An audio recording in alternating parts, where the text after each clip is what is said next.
Olá! Hoje esse vídeo irá falar um pouquinho sobre o artigo das autoras Silvia Franco Andrade, Marielle Caterine Silva, Daniele Alves Silva e Lúndia Luara Bim, que aborda o tema anemia hemolítica.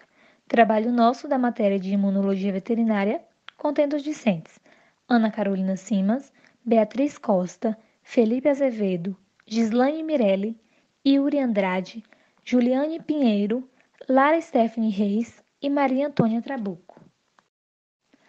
A anemia hemolítica imunomediada é uma doença adquirida de origem imunológica, ou seja, o indivíduo ele adquire ou fabrica em algum momento da sua vida um anticorpo que irá destruir suas próprias hemácias, ou glóbulos vermelhos. Ela não é contagiosa e nem hereditária.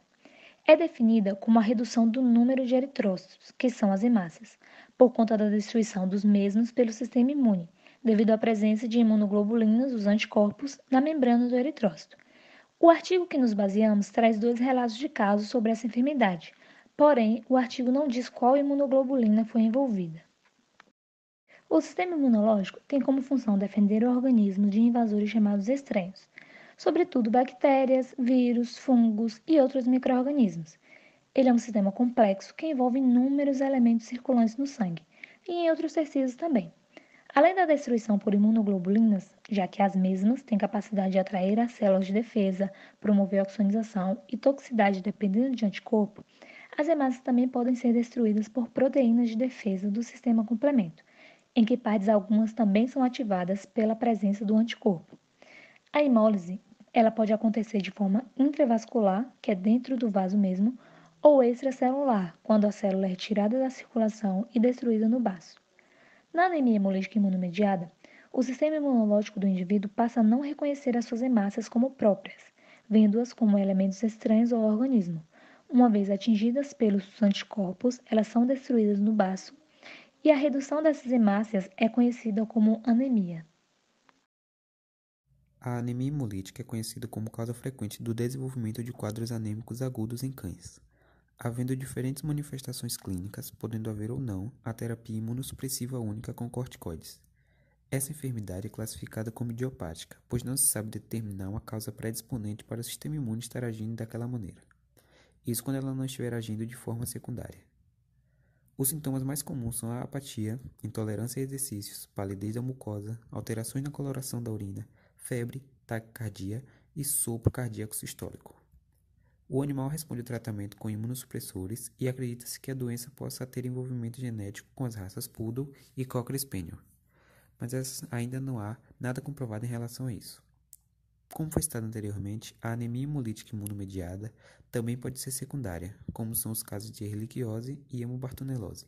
Já que as células ficam diferentes, o sistema imune tende a destruir, mas nesse caso, ela já não é mais considerada idiopática, pois tem causa aparente. Em casos de Ehrlichia, as hemácias parasitadas acabam tendo deposição de imunocomplexos por conta da gamoglobulinemia que a doença causa. Essas hemácias marcadas com esses imunocomplexos são identificadas como hemácias ruins no dito popular, e no baço ocorre a sua destruição. Em outros casos, a anemia ocorre também por prejuízo, por exemplo, em casos de Ehrlichia e Leishmania. Elas acabam também prejudicando a medula óssea, e nessa infecção que elas fazem na medula, acabam causando a diminuição da produção de hemácias, leucócitos e plaquetas. Nos exames laboratoriais, pode-se encontrar anemias, geralmente regenerativa, ou seja, ela não atinge a medula óssea e a mesma continua a produzir e renovar as células sanguíneas. O animal também apresenta leucocitose, que é uma condição na qual o número de leucócitos, glóbulos brancos no sangue, estão no valor acima do normal, e também a presença de esferócitos no esfregaço sanguíneo, que acaba sendo como um sinal característico dessa doença devido à eritrofagocitose, ou seja, a fagocitose e destruição de eritrócitos. No perfil bioquímico, é possível encontrar a maior atividade das enzimas hepáticas, e a ultrassonografia do abdômen revela hepatosplenomegalia, indicando hiperatividade do sistema fagocítico mononuclear, que nada mais é que a atuação de macrófagos para destruir as hemácias. Ocorre normalmente quando estão velhas, por isso, nesse caso de normalidade, o órgão tende a aumentar.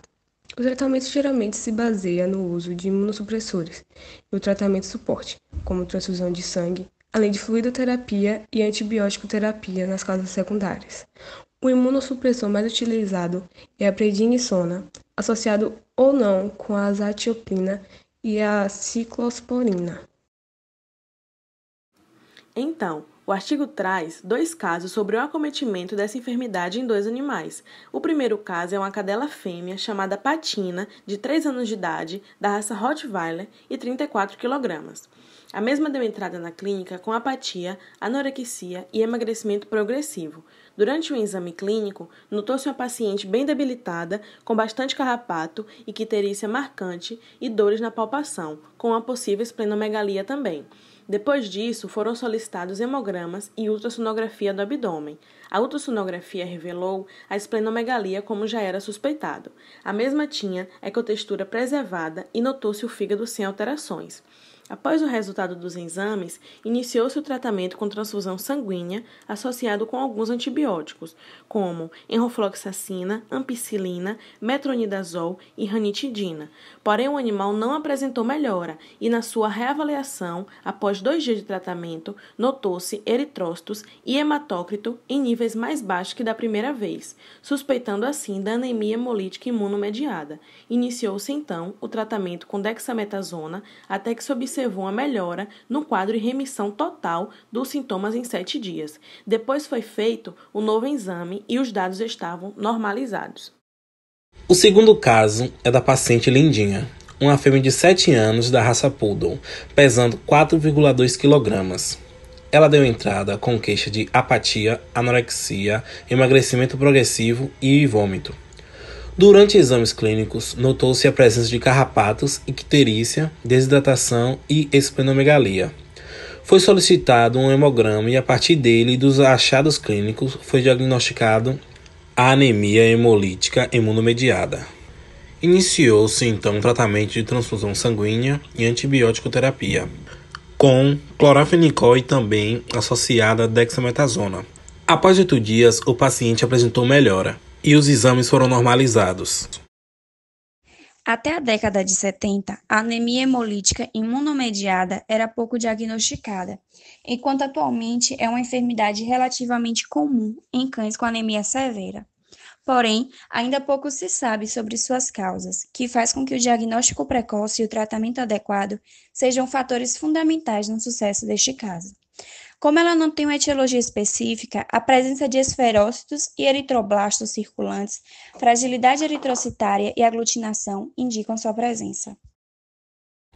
Outros autores sugerem que a anemia hemolítica imunomediada seja diagnosticada quando encontra-se reticulocitose de moderada acentuada e parâmetros eritrocitários macrocíticos e hipocrômicos. Inclusive, nos 2 casos relatados pelo artigo, encontra-se esferócitos e anisocitose hipocrômica. Mas o que de fato esses parâmetros realmente dizem? Os eritroblastos circulantes que a colega citou anteriormente, assim como a reticulocitose, indicam a presença de hemácias novas na corrente sanguínea, o que não é normal, já que assim como os linfócitos T, que precisam ser maturados no timo antes de começar a atuar, as hemácias também precisam passar por um processo de maturação, mas as mesmas estão sendo mandadas para substituir a perda das hemácias que estão sendo lisadas. Por isso, esses parâmetros são indicadores da anemia hemolítica, já que as mesmas estão sendo destruídas pelas células de defesa e o corpo está tentando suprir essa perda. Em relação aos parâmetros, quanto maior a hemácia, significa que ela é mais nova, e quanto mais roxinha, significa que ela é mais velha. E os parâmetros encontrados foram de hemácias macrocíticas e hipocrômicas, ou seja, muito grandes e com pouca cor, demonstrando mais uma característica de que estão sendo mandadas hemácias novas para tentar suprir a quantidade destruída pelo sistema imune. Já em relação à anisocitose, a mesma significa a diferença de tamanho entre as células, mostrando que na corrente sanguínea estão circulando células de circunferência bem diferentes, mostrando novamente a presença de eritrócitos imaturos. Nos 2 casos relatados, os exames demonstravam todos esses parâmetros, e a etiologia era de fato idiopática.